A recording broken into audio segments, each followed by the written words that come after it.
दोस्तों, बुद्ध कहते हैं कि आपकी खुशी कभी भी इस बात पर निर्भर नहीं करती कि आप कौन हैं, आपके पास क्या है। यह पूरी तरह से इस बात पर निर्भर है क्या आपके द्वारा किए गए कर्मों से आप खुश हैं। आप जो कर्म कर रहे हैं वह दुखी होकर कर रहे हैं, मजबूरी में कर रहे हैं। क्या आप अपने जीवन के प्रति पूरी तरह से समर्पित हैं? क्या वास्तव में आप जीवन ही जी रहे हैं? कहीं आप दुख, चिंता, दुविधा, परेशानी, समस्या, इन सब चीजों को तो नहीं जी रहे हैं। दोस्तों, एक बार की बात है, एक गुरु के दो शिष्य थे। गुरु अपने दोनों शिष्यों को ध्यान साधना के बारे में सिखा रहे थे। वह उन्हें ध्यान करने के तरीके बता रहे थे।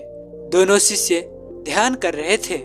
ध्यान साधना करते करते उन्हें बहुत समय बीत गया था, परंतु उनका ध्यान कभी गहरा नहीं हुआ।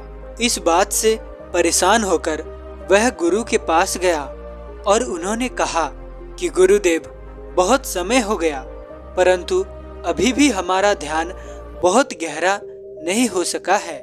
गुरु ने कहा, ध्यान करने के अलग अलग बहुत सारे तरीके हैं, परंतु हमें किसी एक तरीके को पकड़कर लगातार ध्यान करना पड़ता है। परंतु तुम लोग कुछ समय ध्यान करते हो और उठ जाते हो, उस ध्यान से कुछ नहीं हो पाता है और तुम यह सोचकर फिर दूसरे विधि का प्रयोग करते हो। फिर थोड़ी देर बाद उठ जाते हो, फिर किसी तीसरे विधि का इस्तेमाल करते हो और उसमें भी कुछ नहीं हो रहा, ये सोचकर फिर से उठ जाते हो। ध्यान रहे, इस दुनिया में कुछ भी काम करने के लिए परिश्रम आवश्यक है। बिना परिश्रम के कुछ नहीं मिलता, परंतु परिश्रम में अगर निरंतरता ना हो तो तुम्हारे द्वारा किया गया कठिन परिश्रम भी बेकार हो जाता है। इसलिए परिश्रम के साथ निरंतरता को बनाए रखें। अब दोनों शिष्य बहुत समय तक लगातार ध्यान करते रहते। इस प्रकार दोनों शिष्य को ध्यान साधना में कुछ उन्नति मिली। उनका ध्यान थोड़ा गहरा हुआ, परंतु वह वहीं रुक गए। बहुत कोशिश करने पर भी उनका ध्यान और अधिक गहरा नहीं हो रहा था। वह गुरु के पास फिर से पहुंचे और उन्होंने गुरु से कहा, गुरुदेव, आपने जैसा कहा था हम अपने ध्यान में वैसे ही निरंतरता रखे हुए हैं। अब हम एक ही विधि से लगातार ध्यान कर रहे हैं, उससे हमारा ध्यान थोड़ा बहुत गहरा हुआ है, परंतु हम बहुत गहराई में ध्यान नहीं कर पा रहे हैं। गुरु ने कहा, कठिन परिश्रम आवश्यक है, परिश्रम में निरंतरता भी आवश्यक है, लेकिन हर मनुष्य अलग है और उसकी क्षमता भी अलग है। इसलिए हमें शायद दूसरों के कहे अनुसार कार्य नहीं करना चाहिए। उस कार्य में अपनी बुद्धि का इस्तेमाल करना चाहिए। नहीं तो तुम कठिन परिश्रम करोगे, निरंतर परिश्रम करोगे, लेकिन सफलता धीरे धीरे करके तुम्हारे पास आएगी और हो सकता है कभी पूरी सफलता ना मिले। गुरु की बात सुनकर फिर से दोनों शिष्य ध्यान करने के लिए तत्पर हुए। पहले शिष्य ने वह जैसे पहले ध्यान कर रहा था वह वैसे ही आरंभ किया। उसके लिए बाहर से कोई बदलाव नहीं हुआ। उसने बाहर से कोई बदलाव नहीं किया। उसके ध्यान करने की विधि वही आरामदायक थी। वहीं दूसरा शिष्य ने सोचा कि हम इतना लंबा ध्यान शांति और एकांत प्राप्त करने के लिए करते हैं, तो क्यों ना ऐसी जगह ध्यान किया जाए जहां एकांत भी हो और शांति भी हो और साथ ही वैराग्य भी जाग जाए। वैराग्य जागने से मनुष्य की मन का भटकाव कम हो जाता है या रुक जाता है। उसके लिए वह दूसरा शिष्य रात में शमशान पहुंचा। वहां चिताएं जल रही थी। वहां कोई भी नहीं था। बिल्कुल सन्नाटा था। इतना सन्नाटा कि खुद की सांसों की आवाज साफ सुनाई दे रही थी। भीतर का डर पूरी तरह से उसके ऊपर वहां प्रकट हो रहा था। फिर भी अपने डर को काबू करते हुए वह शिष्य आधी रात को वहां ध्यान करने बैठ गया। शुरू में डर की वजह से उसका ध्यान भटका, परंतु फिर डर ने ही उसे ध्यान में उतरने की सहायता की। वह जितना ही डरता उतना ही अकेला हो जाता, उतना ही वह वर्तमान में उतर जाता। आप महसूस करे होंगे कि जब आप डर जाते हैं तो आप ना भूतकाल के बारे में सोचते हैं और ना भविष्य की। वर्तमान पर आपकी पूरी तरह से नजर होती है।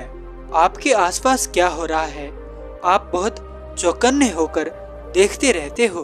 अब वह पूरे दिन अपने काम करता और रात को 2 घंटे के लिए ध्यान करने के लिए शमशान चला जाता, जबकि पहला वाला शिष्य पूरा दिन ध्यान में लगा रहता। एक दिन दूसरे शिष्य ने पहले शिष्य से कहा, तुम क्या पूरे दिन ध्यान में लगे रहते हो?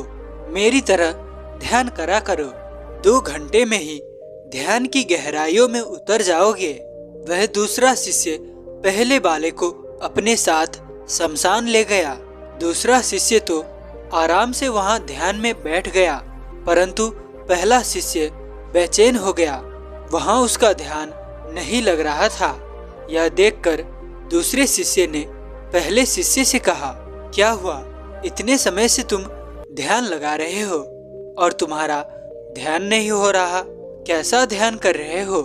अगले दिन पहले शिष्य ने दूसरे शिष्य से कहा, तुम शमशान में ध्यान लगा लेते हो तो यहाँ आश्रम में तो तुम्हारा ध्यान बहुत आसानी से लग जाएगा। क्या तुम यहाँ ध्यान लगा सकते हो? दूसरे शिष्य ने कहा, क्यों नहीं। वह ध्यान लगाने बैठ गया, पर जल्द ही उसका ध्यान टूट गया। उसने कहा, यहाँ शांति नहीं है, शोर है, और जहाँ शांति नहीं है वहाँ मैं ध्यान कैसे लगाऊं? उन दोनों के साथ बड़ी समस्या हो गई। वह एक स्थान पर ध्यान लगा पा रहे थे, लेकिन दूसरे स्थान पर नहीं। दोनों गुरु के पास पहुंचा और कहा, गुरुदेव, बड़ी समस्या हो गई है। हम दोनों अलग अलग स्थान पर ध्यान लगा रहे थे। हम एक स्थान पर ध्यान तो लगा पाते हैं, पर दूसरे स्थान पर नहीं। गुरु ने कहा, किसी भी कार्य को करने के लिए परिश्रम आवश्यक है। कठिन परिश्रम होना चाहिए। परिश्रम में निरंतरता भी होनी चाहिए और साथ ही उस परिश्रम में बुद्धिमत्ता भी होनी चाहिए। लेकिन बुद्धिमत्ता क्या है? किसी काम में आराम ढूंढना बुद्धिमत्ता है, या उस काम को कम समय में अधिक प्रभावित ढंग से करना बुद्धिमत्ता है? तुम दोनों ने जो खोजा वही तो पाया। तुम आराम खोज रहे थे तो वही तो पाया, और जहाँ आराम पाया वहीं तो आराम मिलेगा। हर जगह तो आराम नहीं मिलेगा। ध्यान खोजते तो ध्यान पाते। ध्यान को कम से कम समय में अधिक से अधिक प्रभावी कैसे करें, इस पर विचार करते तो अब तक तुम बुद्धिमत्ता के साथ ध्यानी हो चुके होते। दोनों शिष्य को गुरु की बात समझ आ गई। अंदर से जो हम पाना चाहते हैं वही हमें मिलता है, भले ही बाहर से हम कुछ और चाह रहे हो। यह अपने आप को धोखा देने के समान है। जो अंतर में है वो बाहर भी होना चाहिए। पहले शिष्य ने बहुत विचार किया और अंत में वह गुरु के पास जा पहुंचा और कहा, गुरुदेव, मैं एक लंबी यात्रा पर जाना चाहता हूँ। मुझे लगता है वहाँ मुझे वो मिलेगा जो मैं चाहता हूँ। वह गुरु की आज्ञा लेकर एक लंबी यात्रा पर निकल गया, जबकि दूसरा शिष्य वहीं आश्रम में ध्यान करने लगा। वह लगातार निरंतर और अधिक परिश्रम के साथ ध्यान कर रहा था। 3 साल की अपनी लंबी यात्रा पूरी कर पहला शिष्य वापस आश्रम लौट आया। उसके चेहरे पर शांति थी, एक मंद मुस्कान उसके चेहरे पर थी। वह पहले जैसा नहीं था, वह पूरा ही बदल गया था। वह गुरु के पास पहुंचा। गुरु ने उसे देखकर कहा, लगता है तुम्हें वह मिल गया शिष्य जिसकी तुम तलाश कर रहे थे। शिष्य ने कहा, जी गुरुदेव, मैंने वह सत्य खोज लिया जिसके लिए मैं ध्यान कर रहा था। अब मुझे कोई खोज नहीं करनी है। यह सुनकर दूसरे शिष्य ने कहा, ऐसा तुम्हें वहाँ क्या मिल गया जो कि अब तुम्हें कोई खोज ही नहीं करनी है? पहले शिष्य ने कहा, बस इतना ही पता चला कि जब आप नहीं थे तब भी ये दुनिया आराम से चल रही थी, और जब आप नहीं होंगे तब भी ये दुनिया आराम से चल रही होंगी। यह जो थोड़ी देर का आपका होना है, इसे उपद्रव बनाने की जगह उत्सव बनाने में अपनी ऊर्जा, अपना जीवन लगाना चाहिए, पर हम हमेशा मातम मनाते रहते हैं। दूसरे शिष्य ने कहा, यह भी कोई बात हुई? तुम किस मार्ग से और कहाँ कहाँ गए थे ये बताओ, मैं भी जाकर देखना चाहता हूँ। आखिर तुम्हें वहाँ मिला क्या है? पहले शिष्य ने उसे सारा मार्ग बता दिया। वह शिष्य भी गुरु की आज्ञा लेकर यात्रा में निकल पड़ा। इस यात्रा में बहुत जोखिम था। वह एक ऐसे मार्ग से गुजरा जहाँ उसे आदमखोर कबीले ने पकड़ लिया, पर जब उसने पहले शिष्य का परिचय दिया तो उन्होंने उसे छोड़ दिया। फिर वो एक ऐसे गांव में पहुंचा जहां लोग बहुत बीमार थे। वहां महामारी फैली हुई थी, चारों ओर मातम मना हुआ था। जैसे तैसे अपने आप को बचाकर वह उस गांव से निकला। वह मार्ग से आगे बढ़ता जा रहा था। रास्ते में उसने देखा कि कुछ लोग एक औरत को पत्थर से मार रहे हैं। वह उसे मार देना चाहते थे। वह उसे बदचलन, पापी, ना जाने ऐसे ही बुरे बुरे शब्द कहते और पत्थर से मारते जाते, और वह औरत चिल्ला चिल्ला कर उसे छोड़ देने की प्रार्थना कर रही थी। वह शिष्य उन लोगों और वो औरत के बीच में आ गया। वह शिष्य ने कहा, अरे तुम क्या कर रहे हो? तुम लोग पाप कर रहे हो क्या? पिछले कुछ वर्षों से तुम्हारी गांव में अच्छी फसल नहीं हो रही है, गांव में खुशहाली नहीं है। वह इस औरत की वजह से है। इसका भाग्य यही है कि यह औरत जिस भी गांव में रहेगी, उस गांव का भाग्य हमेशा चमकता रहेगा, और अगर ये मर गई तो तुम्हारा दुर्भाग्य तुम्हारा ही सर पर होगा। यह तुम्हारी कर्मों की वजह से होगा।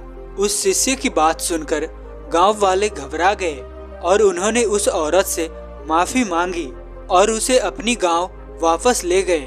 और औरत ने शिष्य का धन्यवाद किया और उसे कुछ भोजन उसकी यात्रा के लिए दिया। वह अपनी यात्रा पर आगे बढ़ गया। बहुत चलने के बाद वह एक नगर में पहुंचा। वहां बहुत उपद्रव मचा हुआ था। दो भाई एक दूसरे को मारने पर उतरा हुआ था। जमीन का विवाद था। दोनों को जमीन चाहिए थी। पिता की मृत्यु हो चुकी थी। पिता का शरीर अभी वहीं पड़ा था। वह शिष्य वहां पहुंचा और कहा, जब तुम दोनों नहीं रहोगे तो इस जमीन का उपभोग कौन करेगा? जमीन का उपयोग करने के लिए तुम्हारा होना तो आवश्यक है।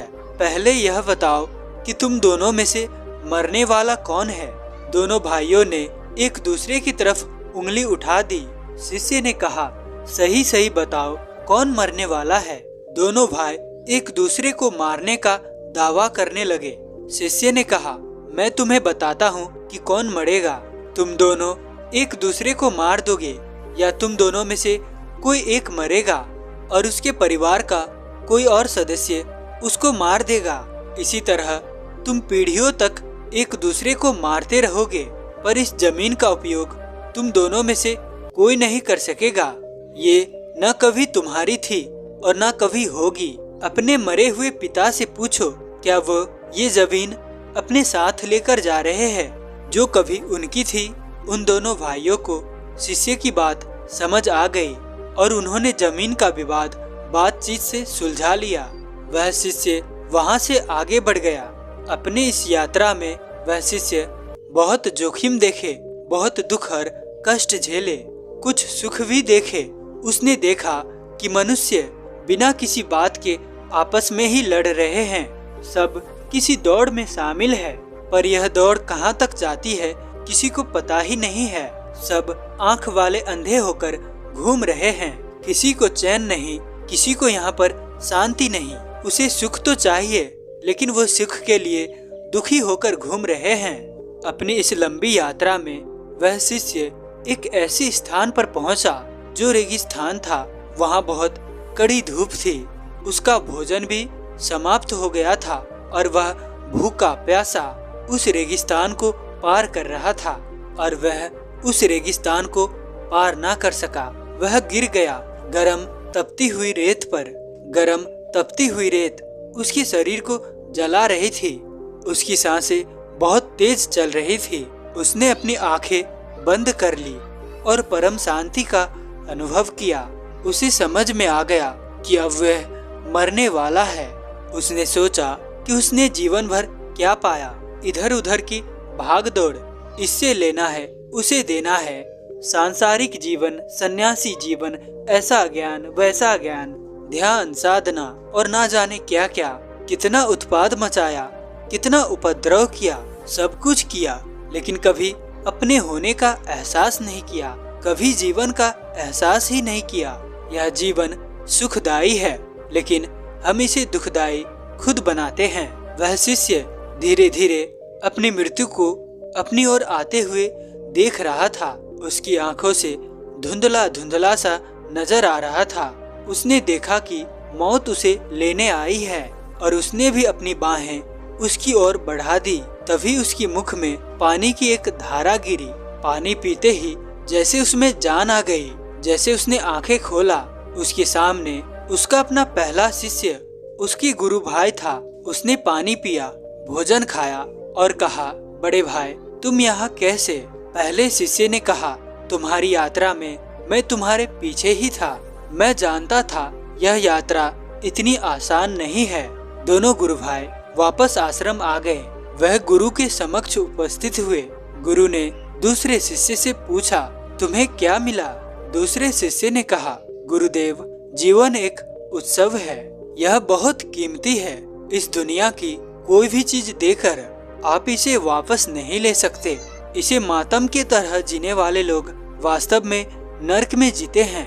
गुरु ने कहा, परिस्थितियाँ हमेशा चुनौतीपूर्ण ही रहती है, परंतु यह उनके लिए चुनौतीपूर्ण नहीं रहती जो अपने भीतर परिश्रम करते हैं।